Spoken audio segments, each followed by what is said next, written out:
तो दोस्तों आज हो गया 14 नवंबर 2021। बिहार समेत देश दुनिया की बड़ी और ताज़ा समाचार लेकर ऐसे खबर शुरू करते हैं। उससे पहले चैनल को अब तक सब्सक्राइब ना किया हो तो चैनल को सब्सक्राइब कर दें, लाइक कर दें, शेयर कर दें ताकि इसी तरह की खबर आप हर रोज़ देख सके। चलिए शुरू करते हैं आज की पहली बड़ी खबर।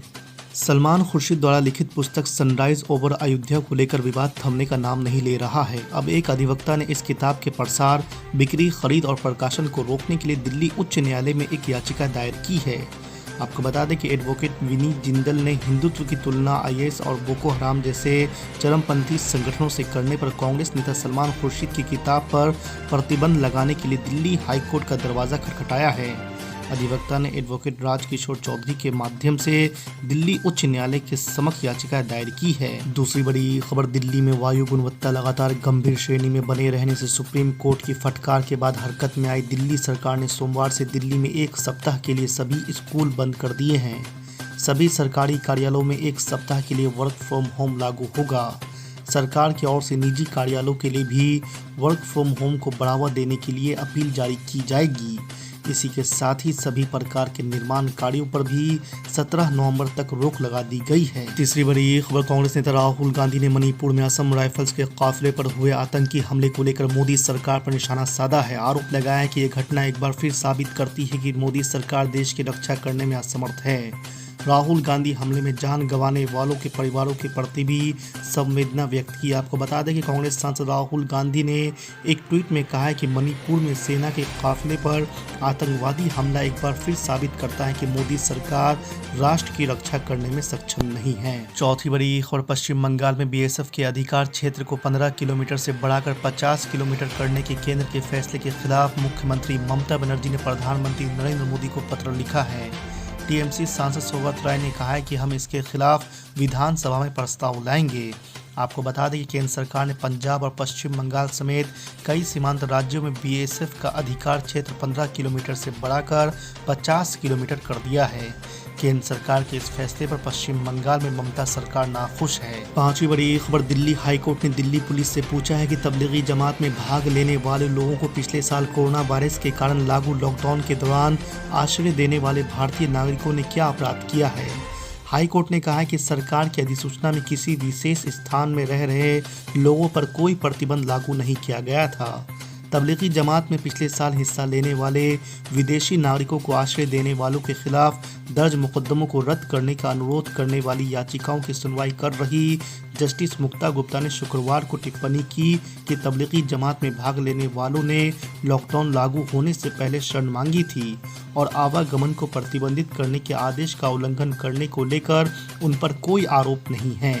जस्टिस गुप्ता ने कहा है कि अचानक लॉकडाउन लागू हो जाने पर व्यक्ति कहां जाएगा, यहाँ क्या अपराध हुआ है, क्या मध्य प्रदेश के निवासियों को दिल्ली के किसी मंदिर, मस्जिद या गुरुद्वारे में ठहरने पर कोई प्रतिबंध है, वे अपनी इच्छा अनुसार कहीं भी ठहर सकते हैं। छठी बड़ी खबर, गृह मंत्री अमित शाह के साथ शनिवार को आजमगढ़ पहुंचे मुख्यमंत्री योगी आदित्यनाथ ने पिछली सरकार पर कई प्रहार किए हैं। यूपी के मुख्यमंत्री योगी आदित्यनाथ ने आजमगढ़ का नाम बदलकर आर्यमगढ़ करने का संकेत दिए हैं। उन्होंने कहा है कि एक राज्य विश्वविद्यालय की स्थापना वास्तव में आजमगढ़ को आर्यमगढ़ में बदल देगी।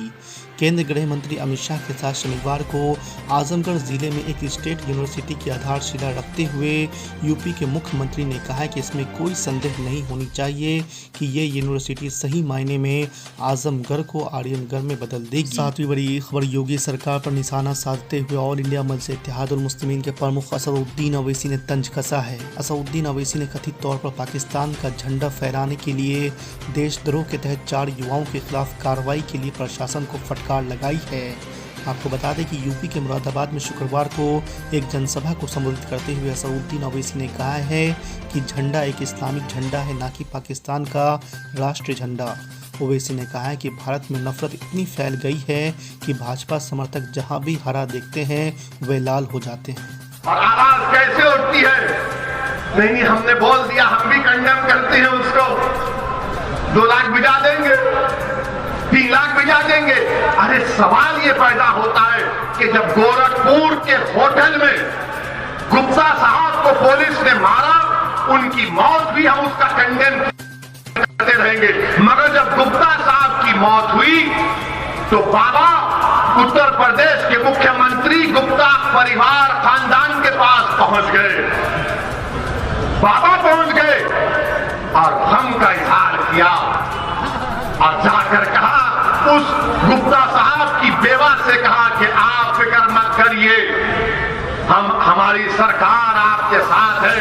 और मेरे ख्याल से उनको 50 लाख का चेक दिया, गवर्नमेंट की नौकरी दी, पुलिस के लोगों को सस्पेंड भी किया और उनको गिरफ्तार भी किया। और समाजवादी पार्टी के बहुत जाने वाले, आपके अखिलेश ने क्या किया, गुप्ता साहब के घर गए और कहा, बहन ये 21 लाख का चेक है, ये 21 लाख का चेक है।